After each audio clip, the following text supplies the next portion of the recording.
El mundo de Monster Hunter es muy amplio.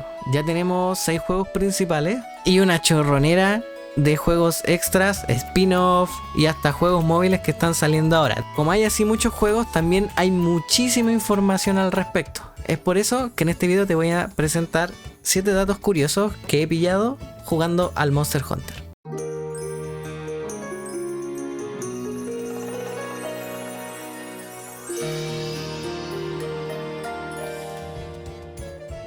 Número 1. El Daimyo Hermitaur es uno de los jefes cangrejos que están introducidos en los Monster Hunter y la primera vez, si no me equivoco, fue introducido en el Monster Hunter 2. Esta a lo largo del juego han sido una de las especies que más me han gustado en el juego porque va variando y se diferencia ya de los dragones que son los normalmente ya conocidos. Y espero que en el último juego que se viene ahora, el de Monster Hunter Wilds, lo vuelvan a introducir o algún hermano o pariente. El tips que he pillado, que más que nada es algo que yo sé que está mencionado, yo creo que la mayoría lo sabe, pero a pesar de que la mayoría lo sabe, me he dado cuenta de que hay muchos que no saben realmente que la bomba sónica tiene un efecto en este cangrejo y no es sacarlo de la arena. Porque generalmente uno asocia la bomba sónica con el Plesiot, que hay que sacarlo bajo el agua, o por ejemplo los Cephadrons que se esconden bajo la arena, que hay que sacarlos con una bomba sónica. Para el caso de este cangrejo simplemente es de otra forma. Cuando el cangrejo se meta bajo la arena no va a tener ningún efecto la bomba sónica.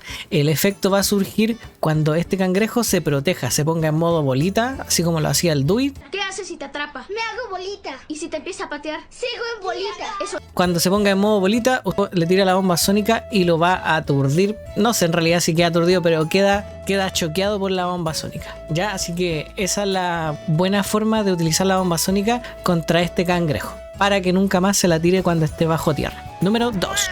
En la mayoría de los Monster Hunter, los monstruos tienen el clásico escape en donde el monstruo cojea y esto indica que el monstruo ya está en las últimas y se puede capturar. Hay algunos monstruos que no suelen mostrar siempre estos detalles, son más, les gusta pelear hasta el final, y uno de ellos es el Kesu. Yo sé que el Kesu igual cojea, pero igual es más complicado verlo cojear. De hecho, en las entregas más actuales se puede ver esto más fácilmente, pero en las entregas antiguas, como por ejemplo Monster Hunter Freedom, era difícil verlo cojear. Y una forma de identificar que el monstruo estaba cojeando era cuando Kesu se quedaba absolutamente quieto en una forma petrificada mirando hacia no sé dónde. Y si eso pasaba era porque ya estaba listo para capturar. Así que aquí les muestro un ejemplo en donde se demuestra 100% de que si el monstruo estaba haciendo eso era porque ya estaba listo para capturar. Número 3. En el Monster Hunter 2, a diferencia de otros juegos, el clima va cambiando y se puede acceder a ciertas zonas dependiendo de la estación. Esto es algo muy similar que vamos a poder ver en Monster Hunter Wilds, obviamente mejorado al chorro 1000%, pero eso no le quita que fuera genial tener esta característica en uno de los primeros juegos. De hecho, el Monster Hunter 2 es uno de los primeros Monster Hunter que aparecieron. Y que haya pasado tanto tiempo para que lo podamos volver ahora de forma similar en el Monster Hunter Wilds. Número 4. Como ya la mayoría lo sabe, existen varias formas de potenciar el ataque y la defensa. Podemos comer antes de ir a la misión, comiendo semillas, comiendo drogas, algún cuerno que se lleva a la misión para darle ataque a los demás, las melodías con las cornetas, etc. Pero existe otro método que, aunque no lo crean, hay gente que todavía no lo aplica y no lo sabe. Y esto es comprando unos objetos potenciadores que generalmente vende la mercadera de cada una de las aldeas de los juegos. Estos son súper caros, son de altísimo valor, creo que son los más caros que vende la señora, y es una forma fácil de identificarlo. Y si nosotros los compramos, nos potencian el ataque y la defensa. Está el objeto para el ataque y está el objeto para la defensa. Y luego más adelante estos objetos se pueden combinar para crear un potenciador aún mayor. Por ejemplo, en el Monster Hunter 3, si lo combinas con una garra de Deviljo, va a obtener una garra de poder o una garra de armadura, dependiendo del objeto que utilices para combinar. Otro ejemplo más actual es, por ejemplo, en el Monster Hunter World, que si combinamos estos amuletos de poder o de ataque, si los combinamos con una garra de base, vamos a obtener las garras de poder o las garras de armadura, dependiendo del amuleto que hayamos utilizado para combinar. Así que un muy buen tips que les puede servir, y si alguno de ustedes no lo ha usado, les recomiendo que lo use porque está bueno. Está bueno. Y si alguno de ustedes no lo ha usado, les recomiendo que lo use porque está bueno. Número 5. Los Best Boys lo odiamos mucho. caleta. Suelen siempre cagarnos algún ataque o simplemente nos paralizan cuando estamos haciendo alguna recolección. Pero ¿sabías que existe la reina Vespoy y la podemos derrotar?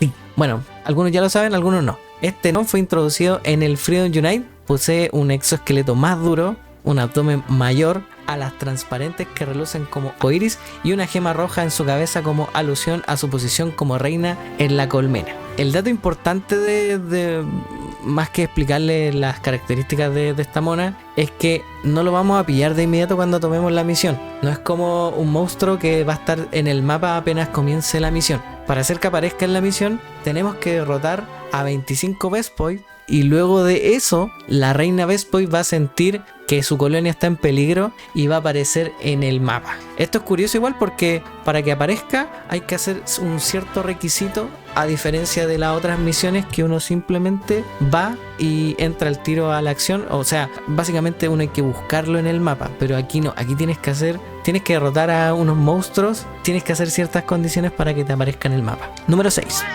Dalamadur es un monstruo espectacular. Su batalla es divertidísima, a mi parecer, y su forma de serpiente lo sacan del estándar de Monster Hunter. Este dragón anciano, luego de su aparición, no ha vuelto en ninguna de las franquicias nuevas, salvo Monster Hunter World. ¿Qué? Pero no exactamente como nosotros pensamos. Yo creo que ya varios se están preguntando qué chucha que está hablando este weón. Pero resulta que Dalamadur se aparece y es porque Dalamadur es parte del mapa en el Valle Putrefacto. Y podemos darnos cuenta de que el mapa es parte de su cuerpo. Las espinas que posee y sus colmillos podemos verlos dentro del mapa, como se los estoy mostrando en esta parte. Número 7.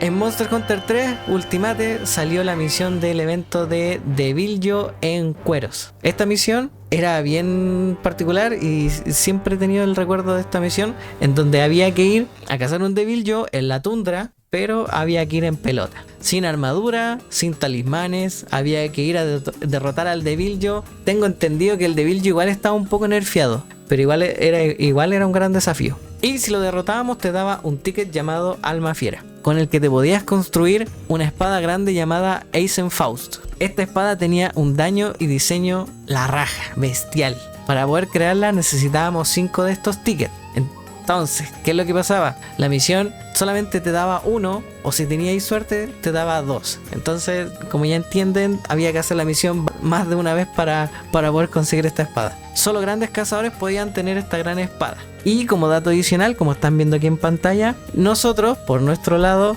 teníamos un diseño de espada, que es el diseño gris que se ve a la izquierda, con las cadenas, y al lado derecho los japoneses tenían su diseño propio. ¿Qué diseño está mejor? Eso ya es pregunta que se las dejo a ustedes y me gustaría saber cuál de los dos diseños les gusta más. Así que esos fueron los 7 datos curiosos de Monster Hunter. ¿Los conocías todos? ¿Conocías alguno? ¿Conoces algún otro? Los voy a estar leyendo abajo en la cajita de comentarios. En comentarios destacados, Neftal Limich dice: sigue subiendo contenido, más carita feliz. Así que gracias, amigo cazador, eso vamos a seguir haciendo y muchísimas gracias por tu comentario. Si es nuevo, lo invito a que se suscriba a esta pequeña pero bella comunidad de Monster Hunter. Chao, nos vemos. Chao, chao.